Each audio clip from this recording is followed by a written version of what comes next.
Yo, what's up guys? So in this video, I'm going to share with you one of the maybe thousands of variations of the classic clock trick. The clock trick is one of those tricks that just goes back way back in history. I'm talking 1800s, but it was first maybe popularized by Charles Jordan, Stuart Judah, George Kaplan, those types of guys. I love the classic clock trick and variations. This one in particular is called Clockwise, and it comes out of the book Card Conspiracy, Volume 2. Let's get into it. So, real quick before we get into it, I just filmed all the forces from Card College Volume 1, plus some ideas and variations from yours truly. If you haven't already joined the Patreon where I teach everything from Card College, volumes 1 through 5, now is a perfect time to do it because it's right now $7 a month for everything in Card College. And that, I think, is a pretty damn good deal. The link is in the first pinned comment, and I hope to see you there. Okay, so here's what this trick would look like for your audience. So for this trick, what we're going to do is think about a clock here in a minute, okay? So a clock has 12 hours. So what we're going to do is just think of our favorite hours of the day.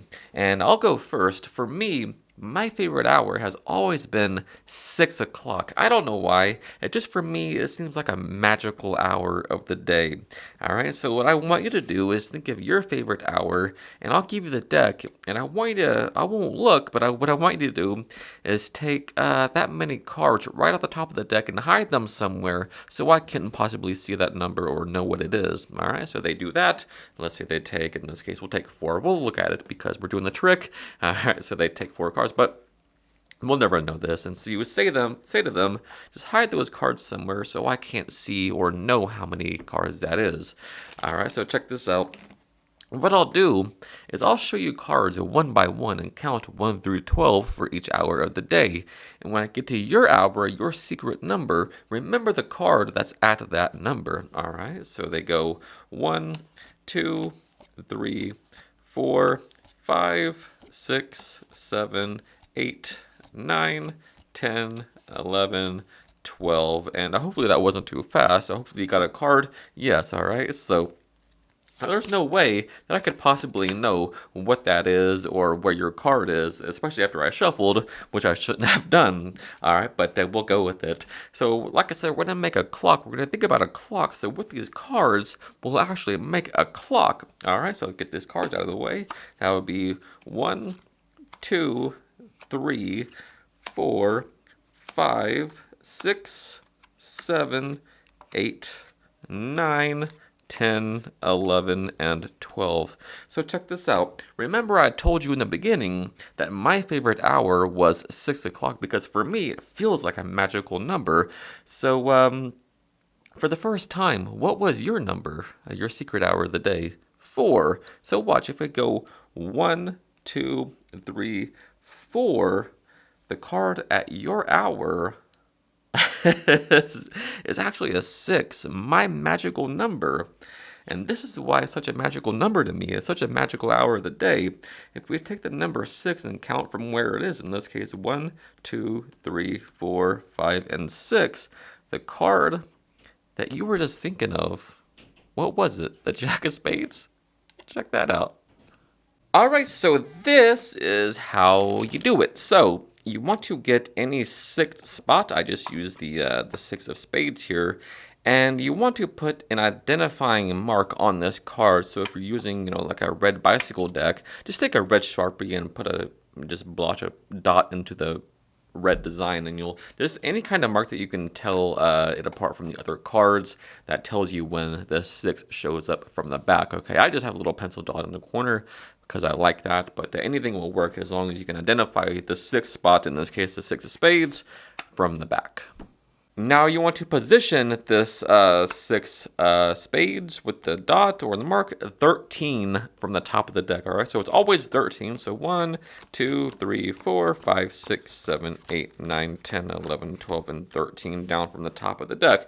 Now, when you're talking, you can start out with a jog shuffle like I did, like this. Just jog one card on top of that setup, cut out the jog, lift it up like this and cut to the break, and that's a very casual mixing of the cards. That's totally disarming.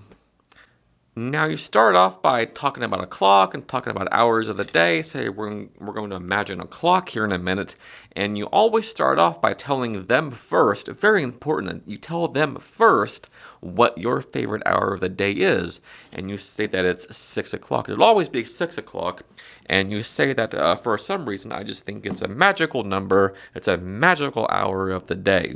All right, so now you ask them what their favorite hour of the day is, but you say, don't tell me, just think about it. I don't want to know. Just keep it to yourself. And what I'll have you do is this.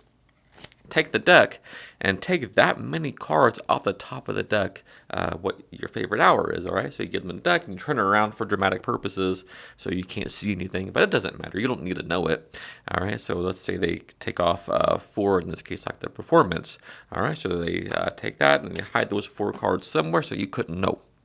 So here is the whole key to how this whole thing works.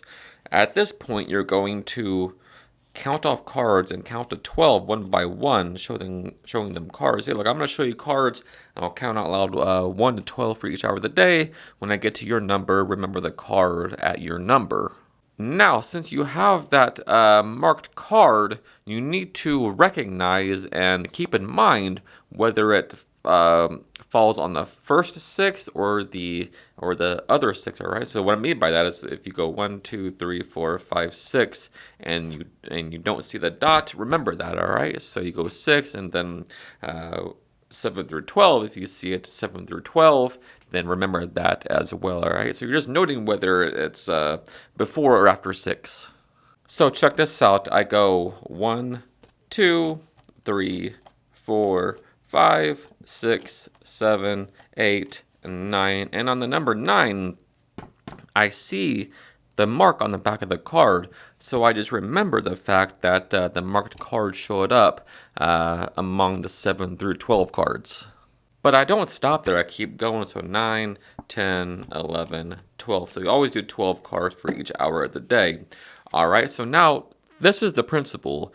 If the key card happened to be 7 through 12, which in this case it is, this is what you'll do. Is in the performance, you notice I did a little shuffle, and this is what you do.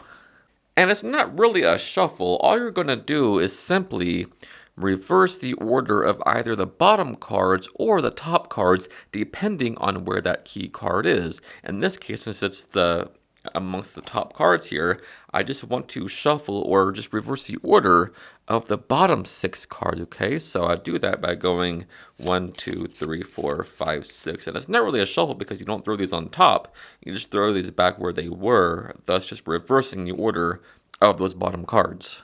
So let's rewind. Let's say they go for 7 o'clock in this case. So they go 1, 2, 3, 4, 5, 6, 7. All right, 7 is their number. They take 7 cards off the deck. It's the same thing. All right, so you just say, remember the card at your number. So you go 1, 2, 3, 4, 5, 6. And look at that. The key card is on 6. So you don't stop. You just go 6, 7, 8, 9, 10, 11, and 12. Now remember I said you have to remember whether the key card falls on 1 through 6 or 7 through 12. Since in this case it fell on 1 through 6, then I have to shuffle the top 6 cards, okay? So just remember that. 1 through 6 top, 7 through 12 bottom. So again, it just looks like a shuffle, but all you're doing is reversing the order of the top 6 cards, all right? So 1, 2, 3, 4, 5, 6, and then just throw these back behind there. They're just keeping those reverse cards on top and making it just look like a casual overhand shuffle. So just always remember looking for the key card. If it falls on 1 through 6, you shuffle the top cards. If it falls on 7 through 12, shuffle the bottom cards, okay? So again, you don't actually shuffle them. You just run 6 cards, thus reversing the order, keeping them where they are. All right, so now moving on with the trick. There's a little hair in my deck of cards. All right, so now moving on with the trick. Let's give an example of how this would look, okay? So let's say in this case they take 1, 2, 3, 4, 5, 6, 7, 8. Okay, so they take 8 cards. So their favorite hour of the day is 8. All right, and they know that your favorite hour of the day is 6. So you go 1, 2, 3, 4, 5. There's my hour. I mean, there's my key card, so I know that it fell from 1 through 6, so I know that to shuffle those top cards, all right? So, what was it? 1, 2, 3, 4, 5, 6, 7, 8, and at this point, they're going to remember that 8 of clubs. How convenient, all right? So 8, 9, 10, 11, and 12 cards for each hour of the day. So I reverse the order of the top card. That's 1, 2, 3, 4, 5, 6. And then the reason why I do that is because you have to reposition where their card is, and it'll be among the top 6 cards, so that it works automatically for this. But don't worry about that. That's just why and how it works. All right, throw those back under there, and now you just make a clock starting with hour 1. All right, so that's 1, 2, 3, 4, 5, 6, 7, 8, 9, 10, 11, and 12. Now, at this point, you say, look, remember I told you my hour of the day is 6. My favorite hour of the day is 6. It's a magical number. But for the first time, what was your number? What was your favorite hour of the day? And they tell you that it's 8. So you just go around the clock starting with number 1 to their hour. So 1, 2, 3, 4, 5, 6, 7, 8. And the way this works mathematically is that your key card, that 6, will always be at their chosen hour. So you pull this out and you show them, look, for some reason, your hour of the day led us to a 6, which is my favorite hour. So we'll use my lucky number. We'll just count 6, and we'll go 1, 2, 3, 4, 5, and 6. And look at that, lands on their card every time. And so that's how it's done, and it just works by itself. And I'm glad it does because I'm not really sure how it works, but I'm happy it does. And it's a very nice trick, very fooling. And I think you'll like it if you can get over the remembering to shuffle the top or bottom cards, which is not very hard to do. Just go through it a couple times and you'll get it and you'll see what I mean. It's a very fun trick, and yeah, that's the trick. And have a good day.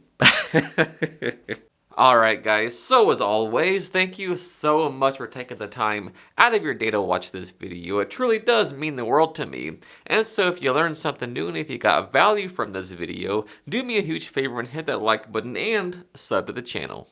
Until next time, happy practicing. I love you guys.